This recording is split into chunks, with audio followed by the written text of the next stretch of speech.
Sí, entonces vamos a hablar brevemente sobre gRPC y, y cuál es la- el motivo de gRPC existir, diferentes aspectos técnicos de gRPC. Am, Creo que con la agenda que tenemos aquí en cuestión podemos abarcar tal vez unos 45 a 50 minutos, dependiendo de cómo nos vaya con los ejemplos técnicos y otras cuestiones ahí. Y bueno, la verdad estoy muy emocionado por comenzar a explicar este tema. gRPC es un framework que no es, o pareciera no ser bastante conocido en el mercado, pero sí es bastante popular en muchas implementaciones. Em, y vamos a ver que tiene casos de usos bastante interesantes. Ah, La agenda que tenemos entonces es gRPC, Design Motivation and Principles. Vamos a hablar brevemente de cuál es la filosofía de gRPC para existir. Vamos a hacer una comparación breve con otros frameworks RESTful que existen también dentro del mismo ecosistema de Python. Vamos a hacer un overview pero una pincelada de los conceptos técnicos que componen gRPC desde un punto de vista arquitectural y, y técnico. Y vamos a hacer una práctica con un ejercicio que hay ahí. Y de hecho, para ir aprovechando el tiempo, voy a pasarles el link en el chat de el repositorio de GitHub. Entonces, si quieren ir haciendo un clone o si quieren nada más darle un download al zip, pueden irlo haciendo. Eso sí que está ahí, el KKD1510 slash Python gRPC base. Entonces ya ese repositorio es funcional. El único requisito que necesitan es tener Python instalado en la computadora ah, y, y instalar lo que viene en el requirements.txt y eso es todo. Y después vamos a volver a la presentación para hacer conclusiones. Entonces vamos a hacer una introducción general a gRPC y les voy a contar una historia muy breve de cómo es que yo me empecé a topar con gRPC. Básicamente en el proyecto en el cual estoy trabajando ahorita en Gap, había una necesidad de poder manejar a través de un API altos volúmenes de mensajes y eran mensajes que no necesariamente eran muy grandes. Eso es importante decirlo. Cada mensaje, pues sí puede tener strings de texto o párrafos bastante extensos, pero, por ejemplo, y puedo hablar desde esto ya con bastante conocimiento de causa por los sistemas que tenemos en producción, podemos manejar aproximadamente entre 2.500 y 3.000 mensajes y esos en conjunto no exceden más de 12 megas en total y podemos manejar todo eso en cuestión de un segundo. Entonces, más o menos esos son los volúmenes que nosotros estamos manejando con gRPC ya en un sistema de producción. Obviamente hay muchos aspectos técnicos que ver detrás de la infraestructura, donde está montado gRPC en ese momento corriendo, de qué sistemas hay de por medio, conexiones entre los clientes y los servidores que lo utilizan, etcétera.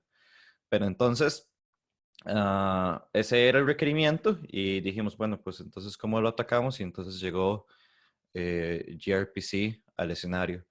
Eh, entonces, gRPC es un framework que es desarrollado por Google y ellos lo describen de esta forma en el sitio web de grpc.io. Dice, gRPC is a modern open source high performance RPC framework that can run in any environment. Entonces, esta parte es muy importante.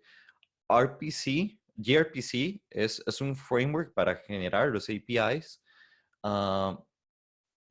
sobre RPC, que RPC es un protocolo que significa Remote Procedure Call.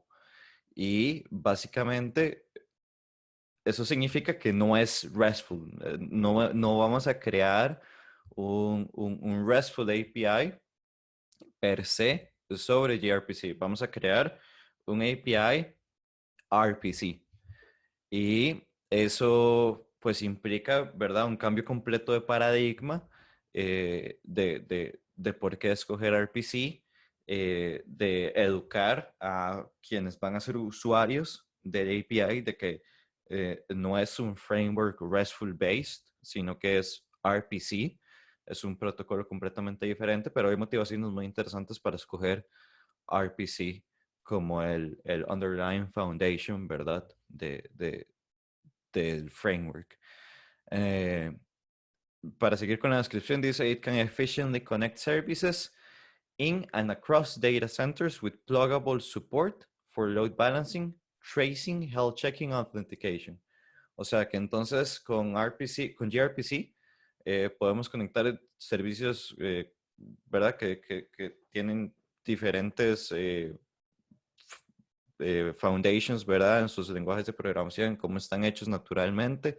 La idea es que siempre pueden ser conectables, que se pueda hacer balanceo de cargas, que tenemos trazabilidad, tenemos logging, tenemos un montón de cosas de manejo de errores, de cancelación de request, ahí interesantes, y autenticación. Entonces, ahí están esos links. El de grpc.io/about es de donde viene esta descripción. Y también hay una historia bastante interesante en el otro que es The Story Behind gRPC. Entonces, en el blog de gRPC.io nos hablan sobre los Motivation and Design Principles detrás de gRPC. Hay varios ahí, si ustedes van al link. De hecho, creo que son como 8 o 9. Y yo aquí nada más hice un extracto de los que me parecen más interesantes y voy a explicar cada uno de ellos. Entonces, Coverage and Simplicity. Este es el principio que habla de que el stack de gRPC debería estar disponible en cualquier tipo de plataforma de desarrollo que sea popular. Eso quiere decir que ellos tienen un commitment muy importante con soportar cualquier lenguaje de programación o prácticamente cualquier lenguaje de programación sobre prácticamente cualquier sistema operativo, ya sea para desarrollo o ya sea para correr. Entonces, eso es un punto a favor súper bueno. No estamos nada más atados a Python. Si vamos a utilizar gRPC, podemos utilizar cualquier cosa que queramos. Si conocemos bien los conceptos arquitecturales y técnicos de gRPC, en realidad podríamos migrar cualquier API en gRPC a cualquier lenguaje y eso es eh, muy bueno. Streaming. Esto significa que, que gRPC está construido desde su base para soportar streaming y eso significa que entonces puedes mover datos de gran tamaño a través de este endpoint, ¿verdad? Que usted puede definir como streaming. Uh, entonces no hay que hacer ningún tipo de solución ahí como media extraña si estamos trabajando con RESTful y hacer un queue o cuestiones así, ¿verdad? Para hacer streaming, sino que aquí tenemos streaming built-in y eso es muy importante porque entonces si quisiéramos conectar, por ejemplo, un API de gRPC como punto receptor de algún producto streaming, por ejemplo, de Spark, ¿verdad? O algún otro framework para Data Analytics, eso es muy importante. Ya tenemos un punto de entrada ahí. Free and Open, que significa que es open source y es gratuito para todas aquellas personas que quieran utilizarlo.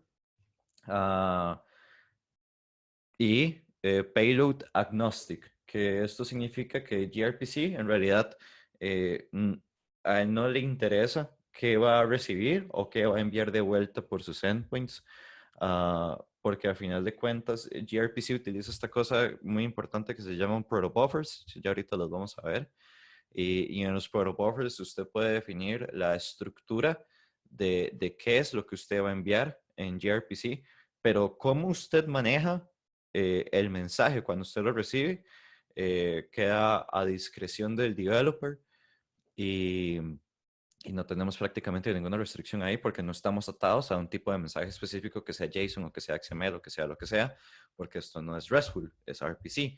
Y al final de cuentas el mensaje está definido de una forma completamente diferente a un nivel fundamental, ¿verdad? De cómo viaja él por el protocolo. Entonces, tenemos use cases. Y aquí nada más tomé unos de ejemplo como para que nos hagamos una idea de qué queremos hacer con gRPC o cuáles escenarios, ¿verdad?, se prestan para poder utilizarlo. Ah, y bueno, el primero, que yo creo que es el más evidente, es que cuando estamos construyendo en una arquitectura enfocada en microservicios, queremos eh, queremos alta interoperabilidad entre nuestros servicios y queremos desacoplarlos altamente. Entonces, queremos hacer microservicios, no queremos repetir código múltiples veces de cómo sus servicios están declarados. Si los servicios utilizan un data source único, no queremos repetir eso en nuestro código tampoco.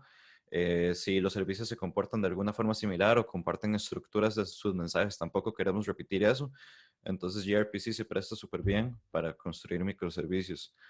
Cuando necesitamos comunicación bidireccional, esto es muy importante porque como esto no es RESTful, entonces no es stateless y al no ser stateless significa que podemos guardar estatus de cómo están nuestros clientes y poder comunicarnos con ellos de vuelta. O sea que no podemos solamente hacer que un cliente se comunique con nosotros, sino que también podemos comunicarnos con ellos y tener comunicación bidireccional y enviarles mensajes. Y esto, un ejemplo muy bien de esto es tal vez un tipo de manejador de tareas programadas y decirle al cliente, hey, ya terminé con esta tarea programada que me pusiste. Eh, entonces, eso es un caso de uso. El otro es cuando necesitamos manejar altos volúmenes de mensajes, por ejemplo, en pipelines de extract, transform and load, uh, porque entonces gRPC puede presentarse como nada más un frontend, ¿verdad? Como un trigger de un ETL pipeline, porque al final de cuentas todo por detrás se puede hacer con código común y corriente, como usted lo haría en cualquier lenguaje de programación, en este caso Python, ¿verdad? Ah, cuando usted necesita hacer streaming de data, por ejemplo, en sistemas de queuing o en soluciones de Internet of Things. Por ejemplo, ¿qué tal si usted quisiera desarrollar una aplicación que de alguna forma, por ejemplo, toma fotografías y usted quiere aplicarles filtros a esas fotografías, ejemplo Instagram, ¿verdad? Pero usted quiere hacer todo esto en tiempo real y no quiere hacerlo en el cliente, o sea, en el teléfono, sino que quiere hacerlo en el servidor por N razones. Entonces ocupas streamear toda esa data en tiempo real y gRPC soporta esto. Y cuando usted necesita poder hacer un cancel de algo, ¿verdad? Eh, por ejemplo, en, digamos, un sistema RESTful, usted necesitaría hacer una solución que de alguna u otra forma está asociada con cómo usted está guardando los datos para tener un estado y hacer cancelación, ¿verdad? Pero en gRPC el request mismo soporta ser cancelado.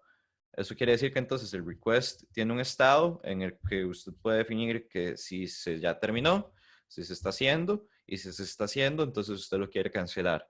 gRPC soporta esto que se llaman hooks para usted poder ver el estado del request y decir qué quiere hacer con ese request dependiendo del estado que le devuelve el hook.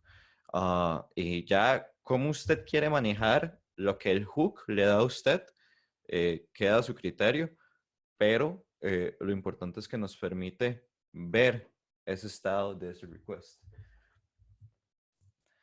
Entonces, me hizo un cuadro comparativo. Este cuadro lo hice yo completamente y yo creo que aquí es donde tal vez algunas personas pueden empezar a hacer comentarios si quieren, porque creo que este cuadro está basado tanto en facts también como en experiencia de las cosas que yo he utilizado en proyectos anteriores y de lo que he trabajado.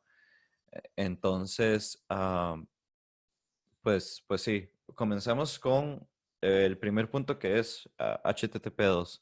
gRPC está construido desde su principio con HTTP2. Entonces, por eso es que soporta muchas de las cosas que soporta, como streaming, como los hooks de los requests, como cancellation, etcétera. Eh, porque eh, es un protocolo completamente nuevo, que no es del todo diferente a cómo HTTP1 funciona, pero ofrece mucha más flexibilidad y mayor funcionalidad, ¿verdad? Y, y bueno, por ejemplo, Flask y Django REST no utilizan HTTP2, utilizan HTTP1 y utilizan los comandos normales de get, put, post, etcétera, de HTTP1. Entonces es una cosa completamente diferente. gRPC no es stateless. Hay razones por las cuales usted a veces quiere ser stateless y quiere respetar el framework RESTful bajo el cual usted está trabajando, pero gRPC no es stateless y eso también representa otras ventajas para otros casos de uso. gRPC puede ser asíncrono o síncrono desde el principio.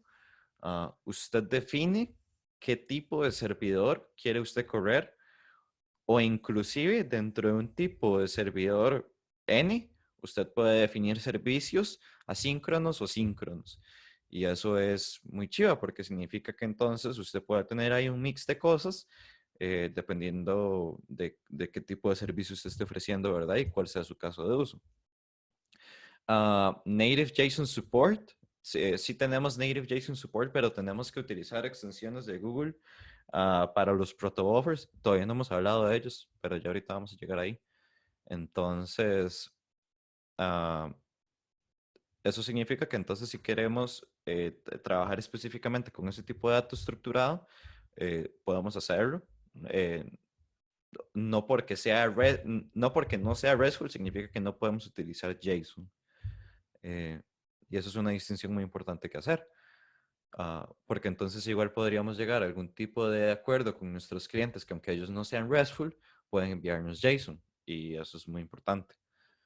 Uh, High volume o small message, que digamos en parte es como lo mismo, ¿verdad? Poder manejar altos volúmenes también significa poder manejar mensajes que sean lo más pequeños posibles y que sean eficientes en cómo ellos viajan a través de los medios. Y gRPC definitivamente tiene un punto a favor muy, muy importante por cómo utiliza la estructura de los proto-buffers y cómo está montado sobre HTTP2. En la página oficial de gRPC, en una de las guías, y si a alguien le interesa esto, después le puedo pasar el link, viene definido a nivel de bytes cómo está estructurado un mensaje de un protobuffer. Y eso significa que entonces el mensaje es sumamente eficiente y es sumamente pequeño.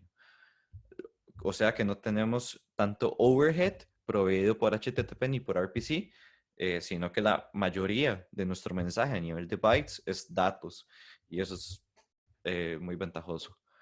High performance, gRPC definitivamente tiene el performance más alto en cuestión de cuántos requests puede manejar por segundo comparado con Flask y con Django RESTful. Si entre Flask y entre Django RESTful hay buen o no performance, creo que no es tanto el punto de esta presentación, sino que lo que quiero contarles es esto de que gRPC definitivamente tiene el más alto performance en request por segundos entre todos estos frameworks. Streaming, tenemos streaming con gRPC. Con Flask hay una posibilidad de hacer streaming con generadores, pero es como un poco yankee, ¿verdad? A mí no, como que no me gusta tanto. Con Django RESTful del todo no tenemos una posibilidad de hacer streaming. Está diseñado para microservicios desde su fundación, ¿verdad? gRPC. Entonces tenemos ese punto a favor y que tenemos también comunicación bidireccional entre cliente y servidor. Entonces, bueno, estas son las razones por las cuales uno podría escoger gRPC sobre RESTful. Vamos a hablar entonces ya un poco de gRPC. Aquí, este diagrama, ¿verdad? Salió de una de estas guías dentro de los documentos de gRPC.io y hablan sobre los stops, los servidores y los protobuffers. Entonces, este diagrama nos cuenta aquí una historia muy interesante que es gRPC, ¿verdad? Con un overview muy fundamental y esta es la parte más importante que yo creo que uno puede aprender de aquí. Entonces, tenemos un servicio, ¿verdad? Que nosotros hicimos en algún momento en algún lenguaje de programación. Estos que ellos ponen aquí son nada más ejemplos de lo que ellos soportan. Entonces, por ejemplo, hablan de que, digamos que en algún momento hicimos algún servicio que está programado en C++ y queremos exponerlo a través de un servidor de gRPC. ¿Y quién lo va a utilizar? Bueno, lo va a utilizar cualquier persona que esté conectado a los stops respectivos de este servidor. Ahí me fui un toque. Entonces, ¿qué significa esto? Significa que el protobuffer define un request y define un response. Y el protobuffer, al ser un estándar de comunicación y de estructuración del mensaje, usted puede compartir el protobuffer con quien usted quiera y eso significa que eso le va a dar a quien lo tiene una estructura estándar para comunicarse con este servidor que usted creó. Entonces, cuando usted crea un servicio y lo expone en un servidor de gRPC y crea el protobuffer, usted ese protobuffer lo puede compartir con quien quiera utilizarlo y ellos van a tener una posibilidad de entonces poder comunicarse con él. Y eso es muy importante porque entonces tenemos interoperabilidad en el lenguaje siempre y cuando ellos quieran implementar estos stops. Y entonces viene una pregunta muy importante. ¿Eso significa que entonces ellos tienen que venir y programar estos stops?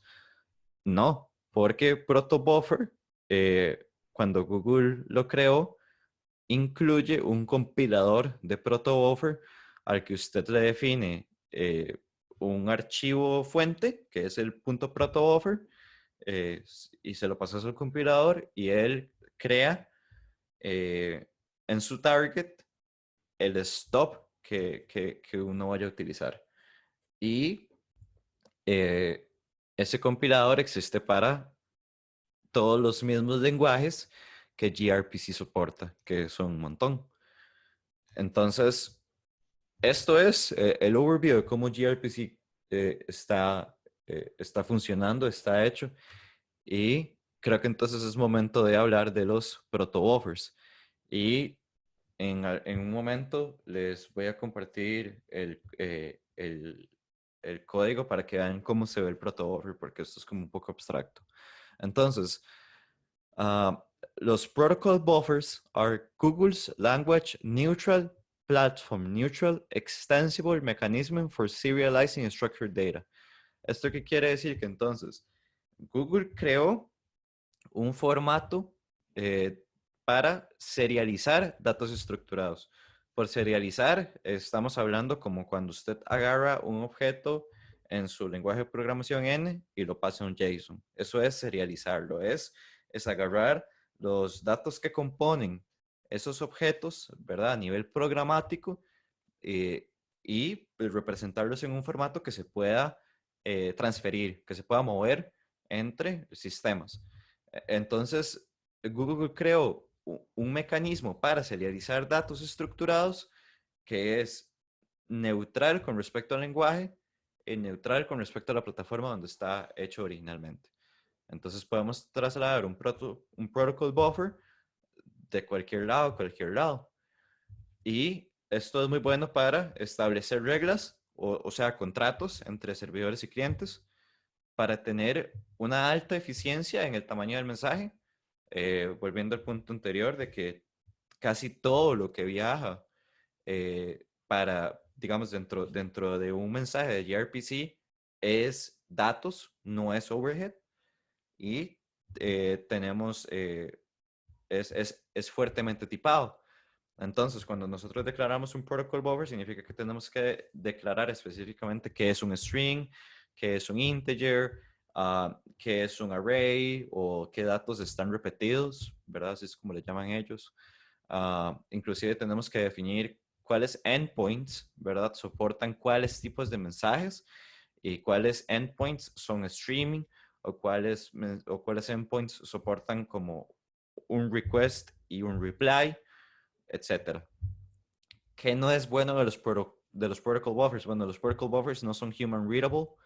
Uh, el documento en sí, cuando usted declara el protocol buffer y usted lo escribe como un humano, pues sí, pero cuando el protocol buffer está compilado y ir a leer los stops y los servicios una vez que están compilados, en realidad es un desorden.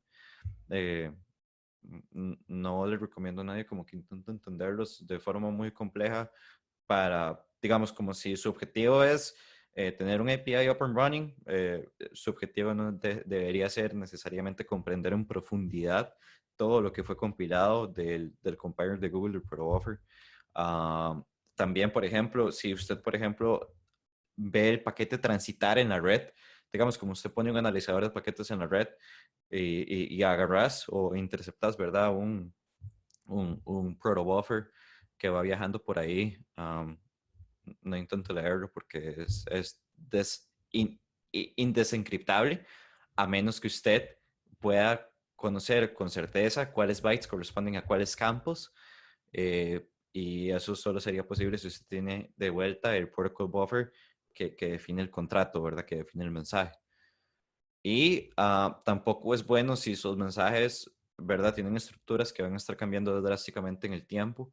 Por ejemplo, si es un API que está en etapas muy tempranas de desarrollo y realmente no sabemos qué se va a mover por ahí y tal vez lo que queremos es nada más como tener un blob de JSON que nos mande cualquier cosa y vemos cómo lo manejamos y va creciendo con el tiempo. Protocol Buffer no es bueno para eso porque significa que usted va a tener que estar cambiando el documento del Protocol Buffer cada vez que usted quiera cambiar algo en los campos. Y compilar y recompilar, ¿verdad? Los stops y el servidor, y eso no es tampoco una buena idea. Entonces, vamos a ver esto rápidamente. Primero les voy a mostrar aquí el Protocol Buffer, y creo que ya a partir de este momento, si alguien no tiene el repo bajado, pueden ir nada más siguiendo los pasos que voy a ir haciendo aquí, porque voy a ir explicando brevemente cómo está estructurado este código y qué es lo que estamos haciendo aquí. Entonces, esto es de forma muy primitiva y de forma muy sencilla un protobuffer. Entonces, en el repositorio, me lo voy a traer por acá. Tenemos esa estructura. Tenemos API, que en esta carpeta de API es donde están compilados los protobuffers. Entonces nos genera estos archivos. Ahorita los vamos a ver en detalle. Tenemos Data Store, que es un paquetito sencillito que nada más lo que hace es que lee un JSON que está ahí y devuelve las cosas con una función que es como getById.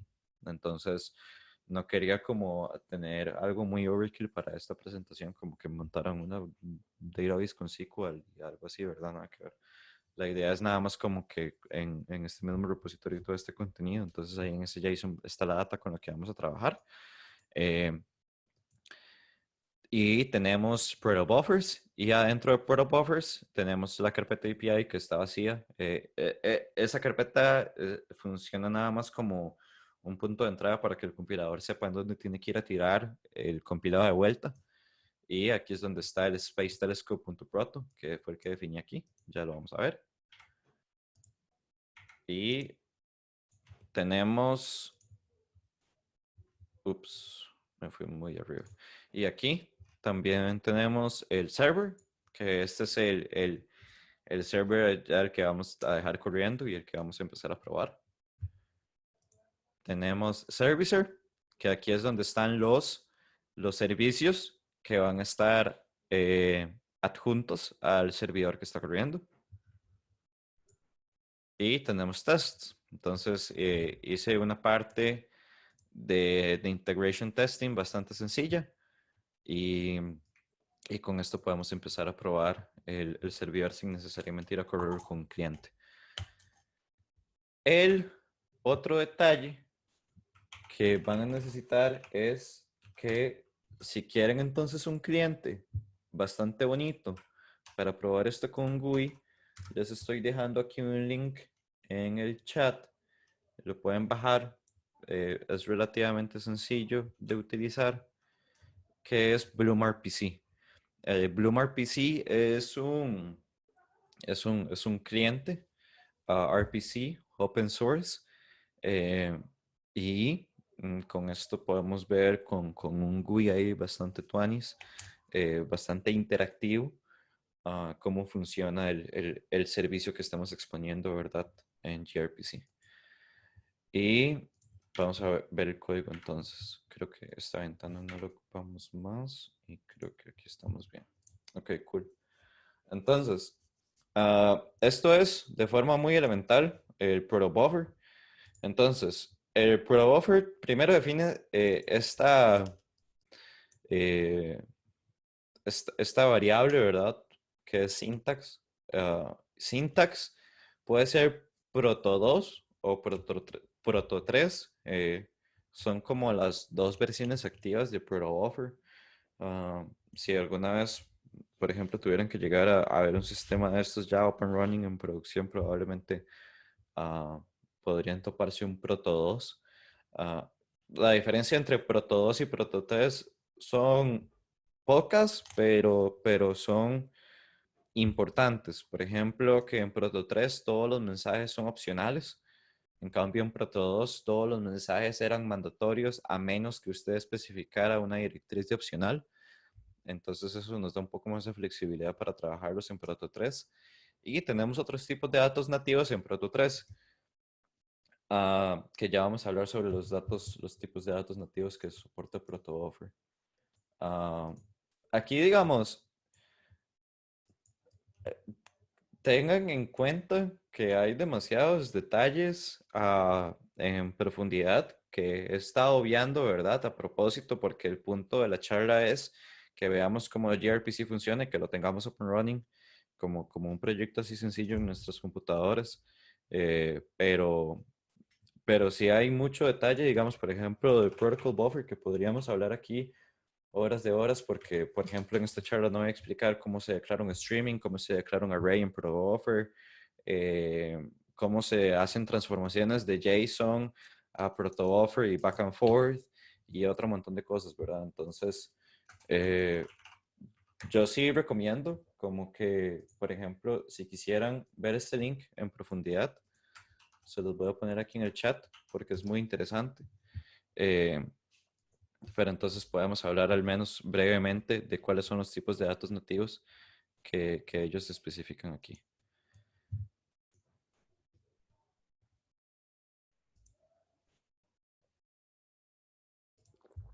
Aquí. Entonces, en el Language Guide de Proto 3, tenemos como un índice bastante sencillo. Y eh, aquí entonces es donde nos hablan de de los Scalar Value Types. Entonces, los Scalar Value Types son como los tipos de datos más elementales de Proto. Y tenemos double, tenemos float, tenemos int32, int64, signed y unsigned. Uh, tenemos bytes, entonces, ¿verdad? Por si queremos hacer algo ahí con los bytes. Y, y tenemos string, ¿verdad? Entonces, por ejemplo, yo para este ejemplo lo que hice fue que definí primero los mensajes. Entonces tenemos dos mensajes, tenemos image request, tenemos image reply. Entonces, ¿qué es lo que hace este repositorio? Este repositorio lo que va a hacer es que nos va a poner el API open running y al API pues le puedes pasar un ID de imagen y él te va a devolver de esa imagen el tipo, el release date, el releases, el alto, perdón, el ancho, el alto, un crédito, o sea, de dónde viene la imagen y una pequeña descripción de la imagen. O sea, esto es un image searcher. Es un image get by ID sencillo expuesto en gRPC. Ah, nada, nada extremadamente complicado para que veamos, ¿verdad? A nivel más fundamental cómo funciona gRPC. Y entonces en image request tenemos el string del ID que le vamos a pasar y en el image reply tenemos que poner las cosas que estamos esperando de ese image, que son el ID, el type, el release date, releases, estos dos son integers y el credit y el description vuelven a ser strings. Entonces, primer punto súper importante de Proto, y creo que ya muchos pudieron haberlo visto, que es que tenemos que estar definiendo cuál es el orden en que ellas van. Y entonces tenemos que ponerle un índice de 1, 2, 3, 4, 5, 6, etc. ¿Por qué? Bueno, porque si recordamos cómo funciona esto a nivel más elemental, cuando esto va viajando sobre HTTP2 con RPC, el mensaje tiene que estar definido en una estructura de bytes que corresponda a, ¿verdad? Lo que sea que va a ser decodificado del otro lado cuando el cliente lo reciba. Entonces tenemos que poner los campos en orden, porque si los campos no van en orden, entonces al final cuando decodifiquemos esto y no tenemos el orden correcto, lo que vamos a ver va a ser un montón de bytes y de strings extraños ahí que no tienen sentido porque no pudo ser decodificado en el orden apropiado. Entonces, por eso es que hay que ponerles los índices numerales. Eh, y entonces, ¿qué significa que yo venga y cambie esto? Bueno, significa que entonces tengo que recopilarlo y estos dos archivos que tengo aquí dentro de API, que son el PV2 y el PV2 gRPC, van a cambiar también su estructura por dentro. Entonces, sí, por eso es que si nuestros mensajes van a estar cambiando así como constantemente, tal vez no es como una muy buena idea utilizar gRPC porque no hay forma de utilizar gRPC si no es con los protobuffers. Pero pues si hay un grado ahí de incertidumbre con el que nos sentimos confortables y podemos trabajar con eso, y pues no importa, se puede utilizar, ¿verdad? Y vamos cambiando estas cosas poco a poco conforme los mensajes vayan creciendo o vayan cambiando. Y entonces, una vez teniendo los mensajes declarados, lo que yo vengo y hago es que declaro un servicio. Entonces, al servicio le pongo un nombre, en este caso le puse image porque es lo que vamos a devolver, vamos a trabajar con images. Y adentro de ese servicio, entonces pongo RPC, o sea que esto se va a mover a través de RPC. Get image information, es la función que está expuesta en ese servicio. Y esa función que está expuesta recibe de parámetro un image request, retorna un image reply. Y quedan estos dos corchetes aquí abiertos, estos dos corchetes aquí abierto y cerrado, porque yo aquí, por ejemplo, podría definir opciones adicionales que quisiera trabajar con ese servicio. Si, por ejemplo, quisiera de alguna forma traducir este servicio con, con JSON, eso se define aquí. Si quisiera manejar un plugin de autenticación, puedo ponerlo aquí. Si quisiera eh, asociar este servicio con un subservicio, podría hacerlo aquí también. Entonces ahí tengo otras opciones que puedo manejar con respecto a esto. Y bueno, este es el protobuffer. Hasta ahí vamos bien, porque nadie ha puesto preguntas, entonces yo nada más estoy, estoy siguiendo. Um, Cuando esto se compila, entonces esto se compila con un comando muy importante y aquí lo tengo para que no lo tengan que buscar ni nada. Lo puse ahí en el chat. A eso le pueden dar perfectamente copy-paste. Y si a esto le dan copy, entonces ¿dónde lo pegan? Bueno, si están utilizando PyCharm, pueden venir aquí a la terminal. Entonces, ¿verdad? La terminal de PyCharm, si están utilizando un virtual environment, debería lanzarlos aquí al root de donde está el proyecto. Entonces ustedes deberían poder pegar eso aquí nada más.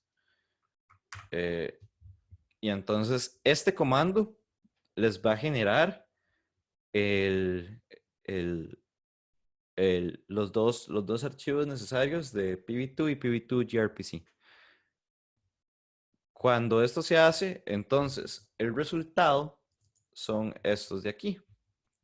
Entonces tenemos esta estructura que, como les dije, esto realmente es un poco profundo abarcar en la charla y esto corresponde al funcionamiento más elemental de gRPC. Entonces no vamos a entrar tanto en detalle de cómo es que está funcionando esto. Y tenemos el PV2 gRPC, que entonces, ¿qué es lo que ustedes necesitan saber de estas dos cosas? Bueno, número uno, que el PV2 gRPC es el que tiene el image stop, ¿verdad? O sea, el stop del servicio que usted declaró. Entonces, cuando usted quiere crear un cliente, usted necesita el, el image stop, ¿verdad? Porque el stop es el que se va a conectar con el servicer. Y en este mismo archivo también está el image servicer. Entonces, al tener estas dos cosas aquí declaradas, lo que prosigue es entonces crear un cliente y crear un servidor y empezar a probar a ver cómo funciona ese protobuffer y cómo viaja a través del, del, de- del request, ¿verdad? Entonces, yo aquí puedo venir y crear el server. Entonces, en el server.py, lo que tenemos es import gRPC, que entonces este es un paquete que está en el requirements.txt. Tal vez es momento de verlo brevemente. Tenemos gRPC IO Tools, que lo que me incluye es este compilador de protobuffer. Tenemos gRPC IO, tenemos protobuf, PyTest y PyTest gRPC. PyTest gRPC lo único que me hace es incluirme unos fixtures ahí para poder darle run a esto y que el unit test no me falle porque necesita fixtures de gRPC channel y unos stops y un fake server. O sea, para que cada vez que yo haga unit testing no tenga que levantar un server real por múltiples razones. Por ejemplo, que si estoy construyendo esto en Bamboo, ¿verdad? O en TeamCity o cualquiera de esas herramientas y no quiero estar levantando un web server en el momento que esto se construya, ¿verdad? Six y SQL Alchemy. Entonces, estos son los únicos requerimientos que tenemos para este proyecto. SQL Alchemy lo incluí porque la idea al principio era como incluir un archivo de SQL y que lo levantaron, pero después me di cuenta que iba a ser demasiado trabajo para un workshop tan sencillo como este, entonces mejor no. Pero bueno, ahí quedó. Y bueno, entonces, volviendo al server, entonces hacemos import de gRPC, porque entonces esto me da la funcionalidad de levantar el server, ¿verdad? Entonces aquí puedo declarar el server y el server sí necesita sí o sí un thread pool executor. Entonces, en este caso, estamos obteniendo el thread pool executor de parte de Futures, que Futures es parte de Concurrent. Entonces, con esto podemos levantar cuántos threads va a utilizar el server. Sí es muy importante que le pasemos este parámetro porque esto no es opcional, es un parámetro obligatorio cuando estamos declarando el server. Y una vez que el server está levantado, entonces del PV2 gRPC archivo que nos genera el protobuffer, tenemos esta función que es add image servicer to server. Entonces, como sea que nosotros le pusimos a nuestro servicio, vamos a tener la posibilidad de darle add, como sea que le pusimos, to server, y entonces los únicos dos parámetros que esto recibe son el servicer y el server, que entonces el servicer lo tenemos también del servicer que nosotros tenemos que codear sí o sí, porque esa parte ya es nuestra, y el server. Entonces ya vamos a ver qué tiene este image servicer adentro. Después de eso, al server tenemos que agregarle un puerto. Yo aquí puse 27015 porque es un puerto ahí random que dudo que algunas personas estén corriendo sus computadoras, entonces así no nos choca con nada si queremos levantar esto de una vez. Le damos Start y le damos Wait for Termination. Y al entonces darle run al server, él va a quedar corriendo ahí de forma indefinida hasta que alguien venga ahí adrede le mate el proceso, ¿verdad? Entonces, ¿qué es el Image Servicer? Bueno, el Image Servicer está dentro de la carpeta Servicer. Entonces, más o menos esta es la estructura como que me gusta seguir con gRPC.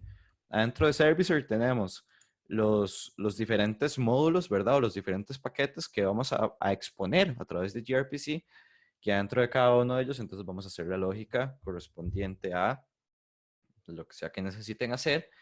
y el archivo más importante que es el Image Servicer o el, digamos en este caso el Astronomical Object Servicer quedó vacío porque esta parte, este proyecto, la idea es que después lo voy a utilizar para hacer un API escalable que se va a conectar con Spark en una charla que tenemos después, más o menos como en un mes y medio para el COVID Analytics. Va a estar bastante interesante. Pero entonces la idea es que entonces vamos a tener el Image Servicer aquí y tenemos esta clase que entonces nosotros venimos y declaramos. Aquí a esto nosotros podemos ponerle, ¿verdad? Un nombre coherente, pero en realidad puede ser cualquier nombre que queramos. La idea es que sea o que al menos de alguna forma esté conectado con lo que nos dio el protocol buffer compilado de vuelta. Entonces, en este caso, él me dio image service, entonces yo le puse image service. Y get image information, esto sí es muy importante. Este get image information tiene que estar related 100% con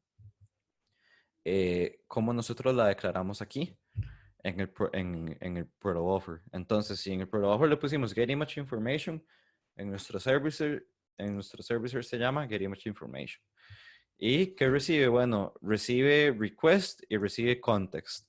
Esos dos parámetros existen aquí porque el framework de gRPC me permite verlos y yo entonces puedo tratar request como si fuera un objeto que contiene estos atributos.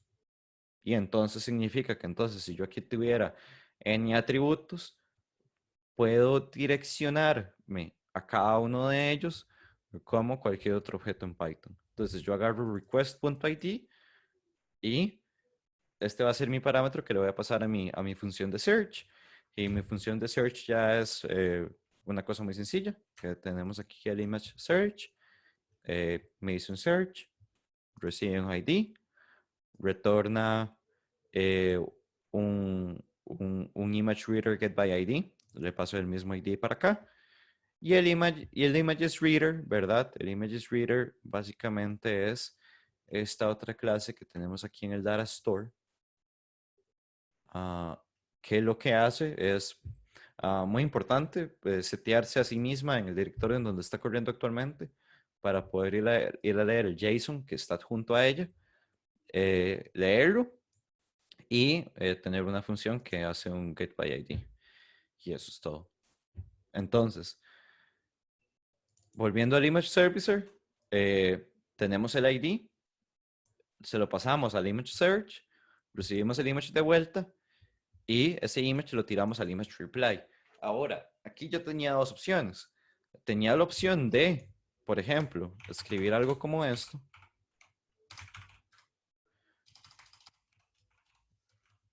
Entonces, esto es muy importante, ¿verdad? Aquí tenemos el objeto, que es el reply, adentro del PV2. Y entonces, si yo quisiera construir esto, yo podría, por ejemplo, venir y hacer esto. Fijarme en cuáles son los atributos que él necesita y pasarle cada uno de esos de forma parametrizada en el image servicer. Entonces, por ejemplo, decirle que ID es tal cosa. Decirle que, ¿cuáles otros tenemos? Tenemos type, release date. Entonces, decirle que type es tal cosa. Decirle que release date es tal cosa. Pero hay una desventaja muy grande con esto, que es que image reply no, digamos, si yo quiero venir a leer image reply como para ver cuáles atributos tiene y darme más o menos una idea con qué tengo que llenar esto, en realidad no tengo ningún hint por parte de el archivo compilado de protobuffer para saber que tiene image reply adentro. Entonces, si yo quisiera venir y rellenar esto a mano, representa un problema que, digamos, eventualmente me puede equivocar con los keys que le estoy pasando aquí, o, pero, digamos, al final de cuentas, por ser keys, no necesariamente me voy a equivocar con el orden, entonces no importa. Pero me parece altamente inconveniente porque qué tal si tenemos, por ejemplo, un mensaje que está compuesto de 25 o 30 atributos, ¿verdad? Entonces, me pareció una forma mucho más elegante de hacer esto, tomar esto que viene de mi search, que a final de cuentas es un diccionario, que tiene la siguiente estructura. Este es el JSON que estamos leyendo en nuestro data store. Entonces, el JSON está compuesto de exactamente los mismos atributos que voy a pasar por el mensaje en el reply. Entonces, significa que estos keys vienen en el diccionario de Python una vez que son leídos.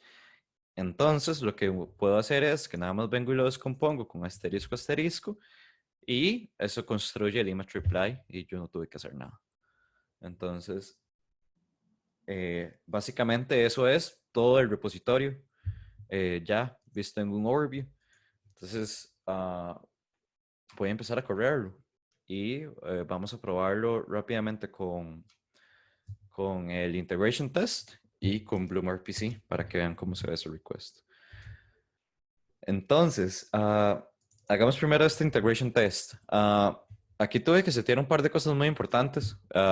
Que, bueno, número uno, ¿verdad? Seteé PyTest dentro de PyCharm. Le pongo mi archivo target de quién es el que, o sea, a quién le voy a hacer el PyTest o quién voy a correr dentro del contexto de PyTest. Y le tengo que pasar este additional arguments que es gRPC fake server. Le tengo que pasar esto porque esto es un argumento que me ofrece acceder a los fixtures de PyTest gRPC. ¿Y cuáles son esos fixtures? Bueno, esos fixtures son estos que dicen aquí, gRPC channel y gRPC stop. Entonces, esto lo que me va a permitir es levantar un servidor fake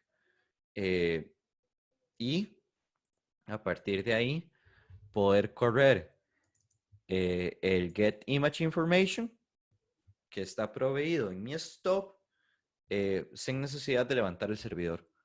O sea, puedo comunicarme con él como cualquier otra función que tiene un return y le voy a hacer un assert sin necesidad de pasar por el protocolo en sí de RPC y su servidor. Y también tengo un integration test que ya también agarra el fake server y se comunica con esa misma función pasando por el fake server. O sea que este integration test get image information no necesita el servidor real para dar un assert successful. Y aquí, digamos, podría dejar como una parte muy importante, eso sí, que, ¿verdad? Aquí yo estoy trabajando con data que en parte no le tuve que hacer fixtures y no le tuve que hacer mocking porque la tengo ahí, porque es un JSON, ¿verdad? Pero si estuviéramos, por ejemplo, digamos, con un servicio que va a conectarse a SQL y todo eso, entonces hay otras cosas interesantes que se pueden hacer para hacer para hacer esos mocks, ¿verdad? Respectivamente. Ahí hay demasiadas estrategias, eh, pero, ¿verdad? Ya hablar de unit testing en ese caso es un poco profundo. Y, ¿verdad? Si yo vengo y corro este PyTest, entonces me da que el caso es exitoso, ¿verdad? Que aquí el que está corriendo es este, el, el test search by ID y listo, ¿verdad? Entonces aquí lo que sucedió fue que se agarró este ID, ¿verdad? Del request que vino de acá, entró al get image information con ese request, pasó al servicer, se fue al search, agarró el image ID, le hizo el get by ID y encontró el ID que corresponde a este. Devolvió esto de vuelta y lo pusimos en el unit test. O sea que si yo, por ejemplo, quisiera hacer un assert de digamos, entonces yo podría, por ejemplo, venir y hacer también aquí.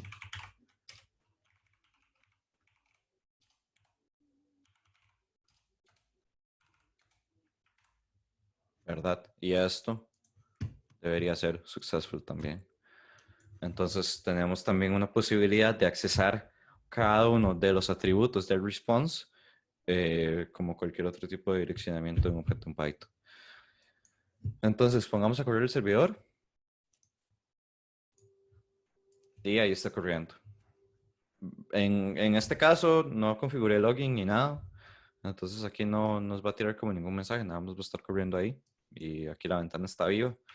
Entonces yo puedo venir y entrar a Bloom RPC y Entonces, Bloom RPC funciona de una forma muy interesante. A Bloom RPC yo le tengo que importar el protobuffer. Entonces yo le doy en el botón verde, me voy a donde sea que está mi protobuffer, lo abro y entonces esto, ¿verdad? Al principio se ve así, esto se ve en blanco. Cuando yo lo importo, entonces como el protobuffer tiene definidas las funciones y los mensajes que llegan en ella, entonces de una vez me trae esto para que yo nada más venga y lo complete aquí. Y yo aquí tengo un ID que ya tenía listo para correr. Tengo que ponerle la dirección del host, de en donde está corriendo ese servidor. En este caso es mi localhost en el puerto 27015, que eso lo definimos aquí de vuelta, ¿verdad? Y cuando yo le doy play, él me devuelve la data correspondiente a esa imagen. Y esto es gRPC, en resumen. Uh, Puedo pasarle el otro ID que tengo acá, por ejemplo.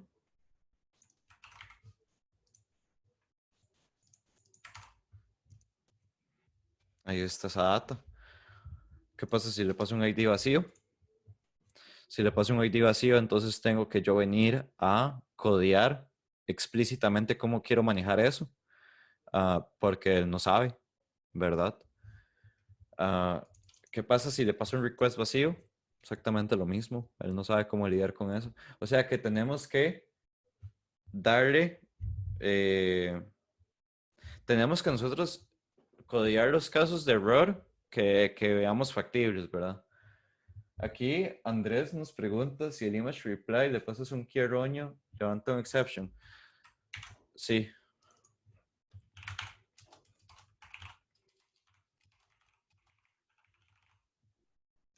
exactamente el mismo, de hecho. O sea, todos esos ¿se puede hacer más grande esto? Creo que no. Creo que no, creo que te quedó mal. Creo que en esta ventana no tengo una forma de, de hacer el font más grande, qué lástima. Y si querés lo puedes pegar en el chat, cualquier cosa para que vean los resultados. Sí, ese es el exception que tira. Entonces dice un non exception. Bueno, ven muy importante, los errores, eso sí, eso podría ser toda una charla en sí misma. Error handling en gRPC, porque es HTTP2 y es RPC, no son los mismos error codes a los que estamos acostumbrados de un framework RESTful de que tenemos un 404 o un 502 o un 503 y todas esas cosas, ¿verdad? gRPC tiene una tabla acá donde nos dice cuáles son los códigos de error que ellos soportan y cómo podemos, ¿verdad?, manejarlos. Ah, Cada uno de estos status codes tiene un código, digamos, del uno al 5 creo que es, o del 1 al 6.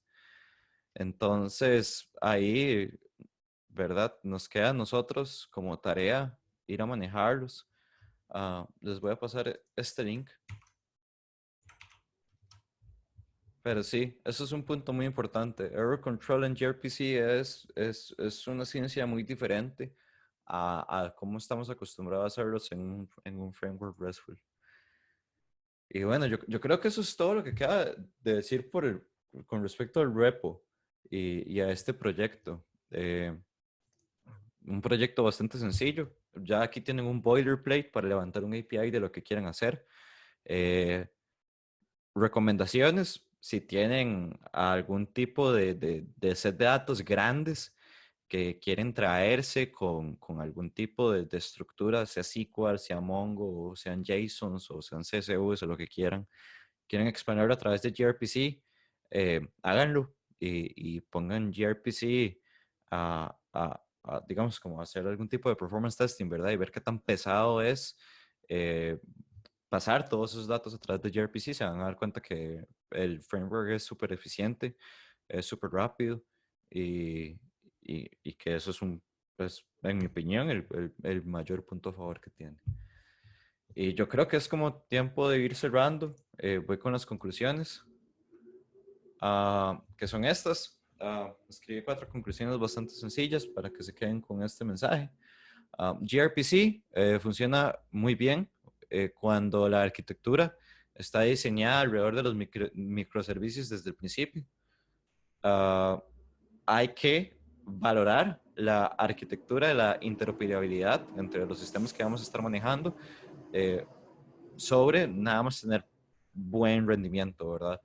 El rendimiento no necesariamente lo es todo. Y si yo voy a sacrificar interoperabilidad y tener un montón de gente infeliz porque tienen que comunicarse con gRPC de alguna forma, solo por performance, tampoco es una buena idea, ¿verdad? Que gRPC tiene un feature set muy sólido para múltiples casos de uso. Es un framework muy maduro, ya tiene muchísimos años de estar en desarrollo. Es altamente utilizado en producción por muchas compañías grandes, entonces es un punto muy importante. Spotify inclusive usa gRPC. Y la documentación de gRPC es un poco... Uh, es un poco abstracta, es un poco complicada, pero es muy vasta. Y no solo de gRPC, sino también la documentación de los protocol buffers, porque eventualmente también van a llegar ahí. Pero sí, esa es la presentación. Creo que si no hay preguntas, Sí, eh, habremos sí. paso a las preguntas. ¿Algún compañero que tenga alguna duda o consulta para Esteban?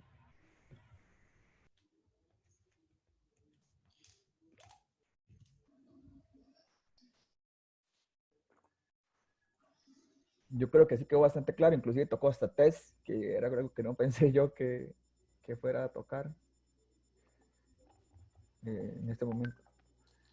Sí, creo que en este momento yo no, al menos yo no tengo ninguno más Perfecto. que agradecerle un poco ahí porque estaba bastante tuanis. Andrés, usted, que veo que tiene el micrófono abierto, ¿alguna consulta? Sí, tal vez como una dudilla, no sé si ahora lo que hablaba de la comunicación bidireccional entre clientes y servidores, y tal vez jugó un poco con eso. Y tal vez como de qué forma se compararía a utilizar un WebSocket, por ejemplo.